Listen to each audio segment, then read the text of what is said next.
Hello friends, இன்றைக்கி வீடியோவில் நான் என்ன சமைக்கிறேன்றதை நான் அப்படியே காட்ட போகிறேன். மத்தியானம் ரசம், தக்காளி ரசம், அப்புறம் கொத்தரங்காய், பீட்ரூட்டு இதெல்லாம் போட்டு காரக்குழம்பு வச்சுட்டு, அப்புறம் வெண்டைக்காயும் கொஞ்சம் இருந்தது. கொஞ்சம் வெண்டைக்காயெல்லாம் காலி பண்ணலாம்னு அதை வதக்கி தனியாக எடுத்து வச்சுட்டேன். தக்காளி இன்னும் குழம்பு கூட்டில் தக்காளி மட்டும் எடுத்து வச்சுருக்கேன்.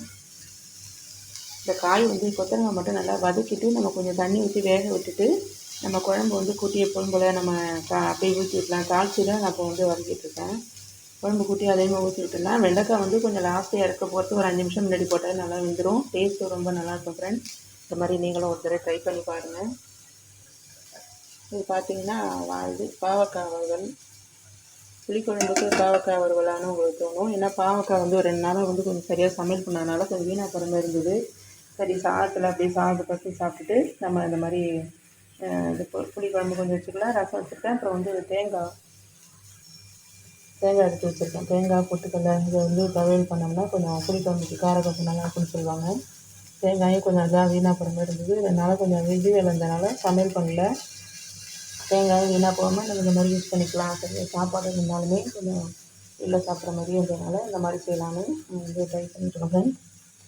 இது வெந்தயம் ஊற வச்சுருக்கேன். பொங்கல் அப்போ மாவரைச்சது தான், அதனால் மாவரைக்கவும் டைம் இல்லை. அதனால் இட்லி கூட வச்சுருக்கேன்னு இப்படி ஊற வச்சுட்டேன். இது உளுந்து ஊறிட்டுருக்கு, வெள்ளை உளுந்து. இப்போ சாப்பிட்டுட்டு அப்படியே மாவு அரைக்கிற மாதிரி தான். குழம்பு இன்னும் கூட்டல, அதுதான் புளி ஊறிட்டு ரசத்தை மட்டும் தான் எடுத்துகிட்டு பாக்கி வச்சுருக்கேன். இது சாதம் இருக்கும் இல்லையா, அரிசி சாதம் அதை வடிக்கிறதுக்கு அதுதான் தண்டை ஊற வச்சுருக்கேன்.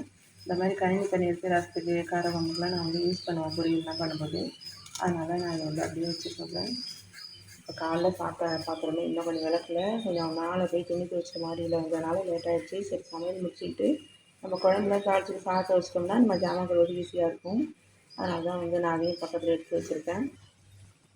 இப்போ பார்த்தீங்கன்னா ஃப்ரெண்ட்ஸ், அந்த காய் வதக்குறது சொன்னேன் பார்த்தீங்களா, கொத்தரங்காய் அதெல்லாம் வதக்கி விட்டுருந்தது. அதிலே தக்காளியை பசஞ்சு விட்டுட்டு நம்ம தேவையான அளவு மிளகாத்தூள் உப்பு மட்டும் போட்டுட்டேன். தண்ணியும் கொஞ்சம் நிறையவே தான் ஊற்றிருக்கேன்.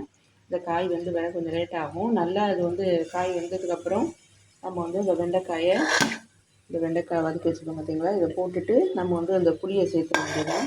புளியை கரைச்சிட்டு அதை சேர்த்துக்க வேண்டியதான். கொஞ்சம் தான் கரைச்சா ரசத்துக்கு கொஞ்சம் ஊற்றி வச்சுருக்கேன். மீதி எல்லாத்தையும் கரைச்சி நான் ஒன்றாவே ஊற்றி கொதிக்க வச்சுருவேன். இந்த மாதிரி செய்யும்போது ரொம்ப புளிப்பு தெரியாது, டேஸ்ட்டு நல்லாயிருக்கும். காய் அந்த கொத்தரங்காய் வேகிறதுலாம் கொஞ்சம் லேட் ஆகும் இல்லையா, அதனால் முன்னாடியே நம்ம வதக்கி விட்டுட்டு இந்த மாதிரி செய்யும்போது நல்லாயிருக்கும். இப்போ வெண்டைக்காய் சேர்க்கும்போது 4 பூண்டு பல் மட்டும் நம்ம தோல் வலிக்காமலே தட்டி போட்டோம்னா ரொம்பவே டேஸ்ட்டு சூப்பராக இருக்கும் ஃப்ரெண்ட்ஸ். நீங்களுமே ட்ரை பண்ணி பாருங்கள். சில பேர் இந்தமாரி கொத்தரங்காய் குழம்புலாம் அவ்வளோ ட்ரை பண்ண மாட்டாங்க. கொத்தரங்காய் வச்சு செய்யும்போது இப்போ எங்கள் வீட்டில் எங்கள் அம்மா வீட்டில் பார்த்திங்கன்னா கொத்தரங்காய் குழம்புலாம் நாங்கள் வச்சதே கிடையாது. எங்கள் மாமியார் வீட்டில் தான் அது செய்வாங்க. அந்த டேஸ்ட்டு பிடிச்சனால நானுமே இப்போ தொடர்ந்து நாங்களாம் செய்கிறோம். ஆனால் எங்கள் வீட்டில் இந்த காராக்கருணை, இந்த மாதிரி சேப்பங்கிழங்கு, கருணக்கிழங்கு, அப்புறம் வெண்டைக்காய், அந்த மாதிரி பாவக்காய்லாம் கூட வைப்போம். அந்த மாதிரிலாம் செஞ்சுருக்கோம். ஏதாவது முருங்கைக்காய் அந்த மாதிரிலாம் வைப்போம், கத்திரிக்காய்லாம் வச்சு. ஆனால் இங்கே எங்கள் வீட்டில் இந்த மாதிரி செஞ்சதில்லை. ஆனால் இந்த மாதிரி கொத்தரங்காய் வச்சு நீங்கள் செஞ்சு சாப்பிட்டு பாருங்கள் ஃப்ரெண்ட்ஸ். டேஸ்ட் ரொம்பவே நல்லாயிருக்கு. குழந்தைங்க கூட விரும்பி சாப்பிடுவாங்க. ஆனால் காயை மட்டும் நல்லா வதக்கிட்டு நம்ம அப்புறமா தண்ணி ஊற்றி வேக விட்டுட்டு சேர்த்தோம்னா சீக்கிரமே வெந்துடும். இல்லைன்னா அது குக்கரில் ரொம்ப இதுவாக இருக்கிற மாதிரி சிலப்போ முத்தலாக வாங்கிட்டோம்னா ரொம்ப முத்தலாக இருந்ததுன்னா ஒரு விசில் விட்டுட்டு கூட நம்ம காயை நல்லா வதக்கி விட்டு குக்கரில் போட்டு ஒரு விசில் விட்டு கூட குழம்பு தாளிச்சிட்டு நம்ம எடுத்து அதில் சேர்த்துடலாம். அந்த மாதிரி செஞ்சு கூட அவசரத்துக்கு நம்ம செய்யணும், வேலைக்கு போகிறவங்களாம் அந்த மாதிரி கூட ட்ரை பண்ணலாம். ஆனால் அந்த மாதிரி ட்ரை பண்ணி பாருங்கள். கொத்தரங்காய் காரக்குழம்பு ரொம்ப டேஸ்ட் ரொம்ப நல்லா இருந்தது. இன்றைக்கி நான் அதான் வைக்கலான்னு இருக்கேன். ஏன்னா எல்லா காயுமே கொஞ்சம் கொஞ்சம் இருந்ததுனால சரி நம்ம அது தனியாக பொரியல் பண்ணினோம்னா கொஞ்சம் டைம் எடுக்கும். 10 வெண்டைக்காய் தான் இருந்தது. ஒரு 100 150 கிராம் தான் கொத்தரங்காய் இருந்தது. பீட்ரூட் ஒரு சின்ன பீஸ் ஒன்று கிடந்தது. சரி நம்ம இந்த மாதிரி கொஞ்சம் குழம்பு பண்ணிக்கிட்டோம்னா கொஞ்சம் சீக்கிரம் வேலை நல்லாயிருக்கும். டேஸ்ட்டுமே ரொம்ப நல்லாயிருக்கும் ஃப்ரெண்ட்ஸ். நீங்களும் ட்ரை பண்ணி பாருங்கள். டேஸ்ட் எப்படி இருக்குன்னு கமெண்ட்டில் சொல்லுங்கள். இன்னொரு நல்ல வீடியோவில் பார்ப்போம். Bye friends.